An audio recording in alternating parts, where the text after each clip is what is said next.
The Devil's Hole. Who just knows how deep that goes into the earth? Thousands and thousands of feet, most likely. They don't even know how deep it is.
So here at Ash Meadows National Wildlife Refuge, it's really a surprising refuge, and it has several species of very rare pupfish, which is a type of a small fish that can survive high temperatures in the desert. And there's quite a few different isolated populations, and there's two very rare types here.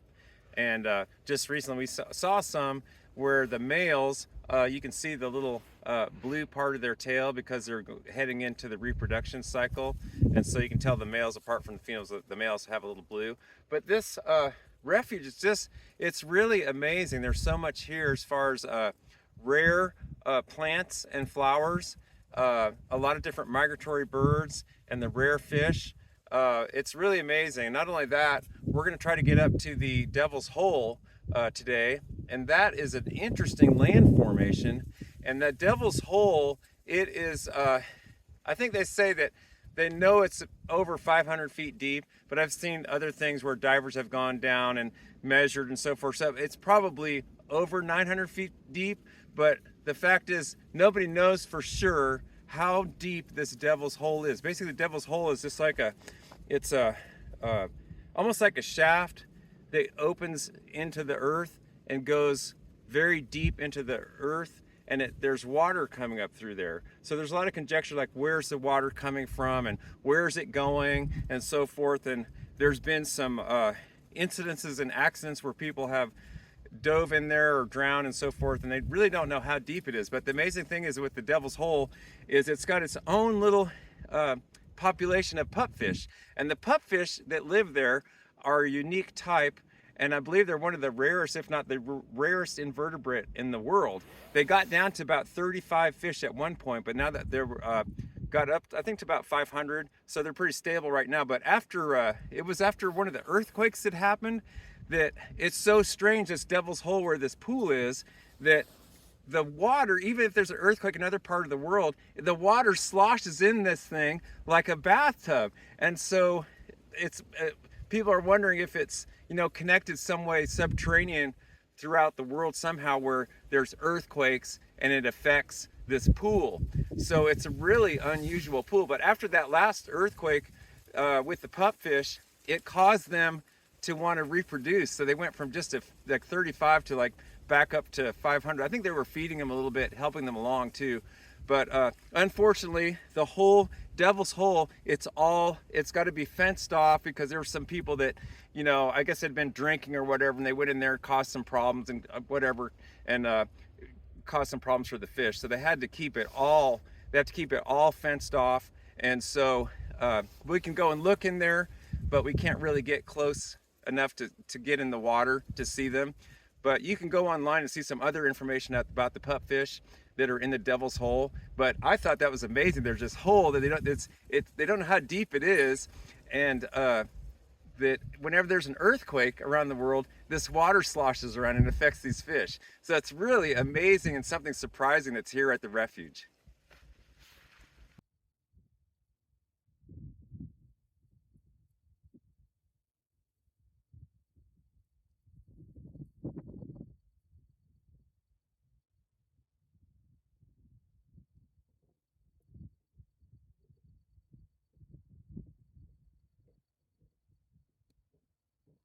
There's a dust devil in the distance.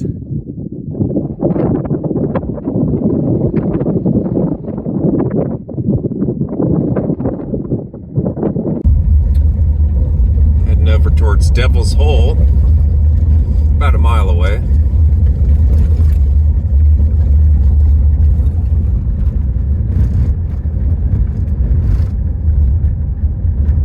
To the right, that's where it's at. There's the road kind of winds around a little bit.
It's completely enclosed. They don't want anybody going down into it or near it.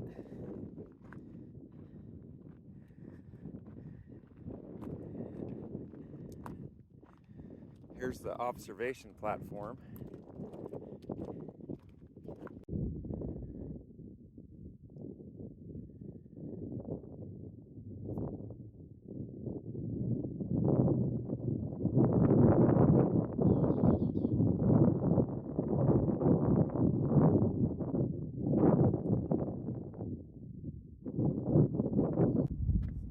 As you can see, it's all fenced off completely for its protection. But you can still get a glimpse of it from here from the viewing platform. So at least there's still a viewing platform to see this, but you can see it's highly protected. You can see from the platform down in there. There's all types of measuring instruments, and there's a stairwell, probably for researchers and biologists to get in there. There's all kinds of measuring equipment. It's down in there. See if I can zoom in a little bit. But it has to be protected for its own good. Like I said, they don't know how deep that is even. And there's a very rare type of pupfish that lives in there. Amazing land formation.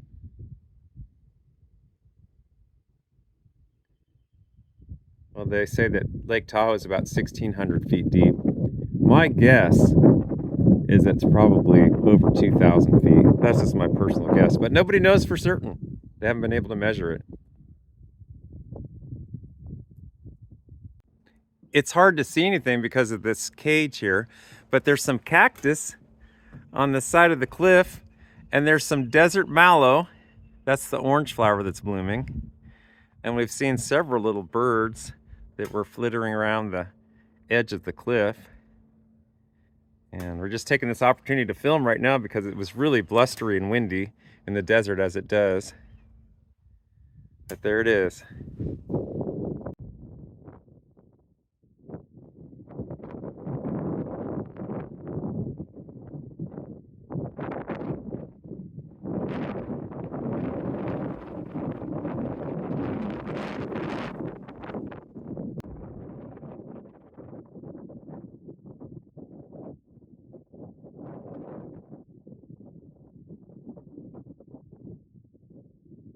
So it's kind of sad that they have to really fence this off so severely, but like Kelly was saying, all it takes is one nut to come in here and cause some trouble.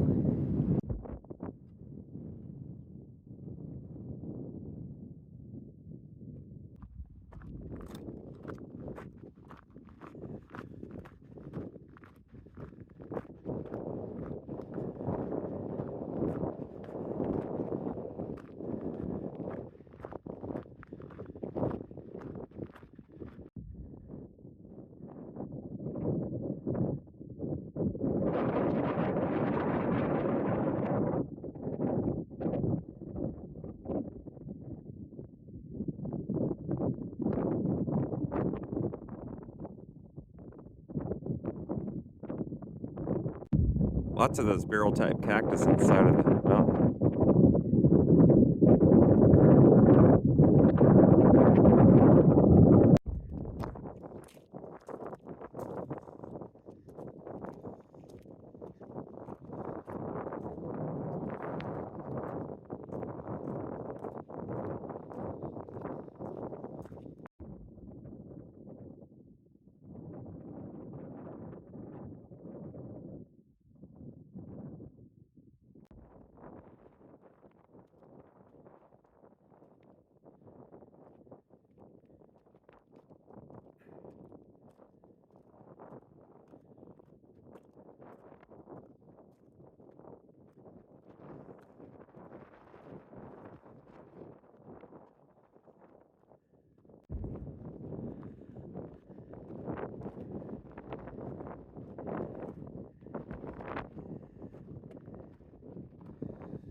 Here's this upper entrance. You can see it's completely surrounded with heavy steel, probably for people's own safety.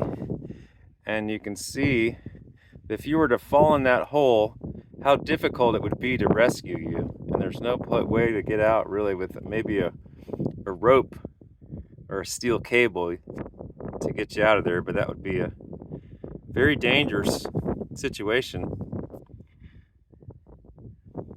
Kellie said the main devil's hole kind of scared her a little bit. This one scares me because I could see falling in this one and having a heck of a time getting rescued, if anyone even knew that you fell in there.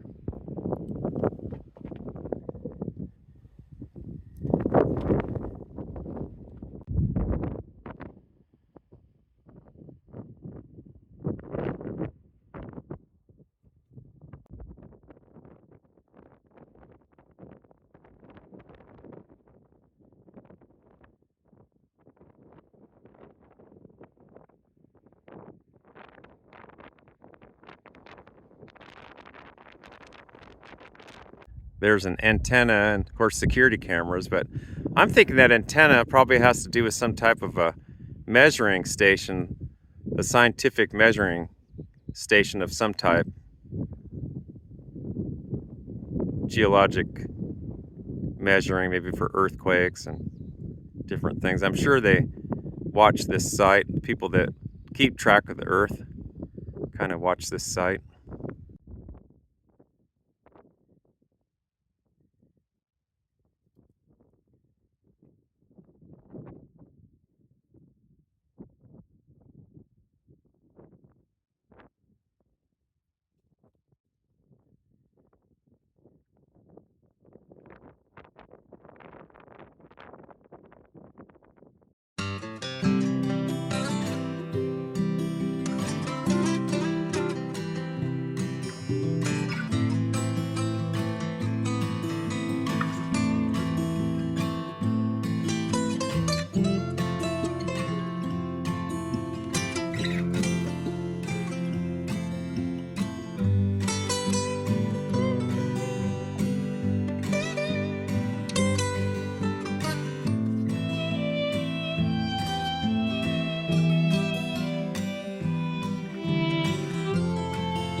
I got something in the mail from Tim and Holly from Weed, California.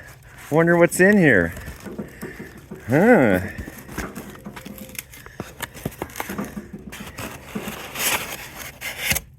Oh, look at that. Succulents for the garden. Cool. That's gonna be fun. Look at all the different types that Holly and Tim sent. Wow. These are gonna be interesting. Got just the spot for them too.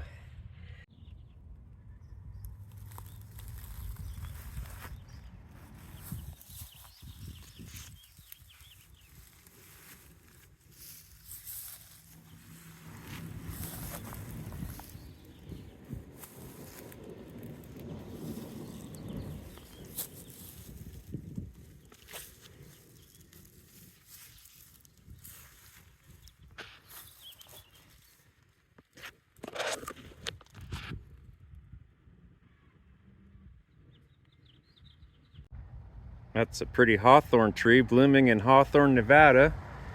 It's the end of the winter and spring is here. Look at the color on that. That's in one of my subscribers' backyard. And their garden is just like a bird paradise. It's so pretty. But that's a hawthorn tree.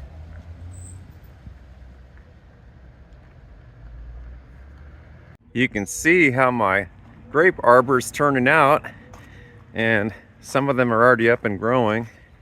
It's early spring now, so they're starting to take off. Lots of little wildflowers on the side of the house.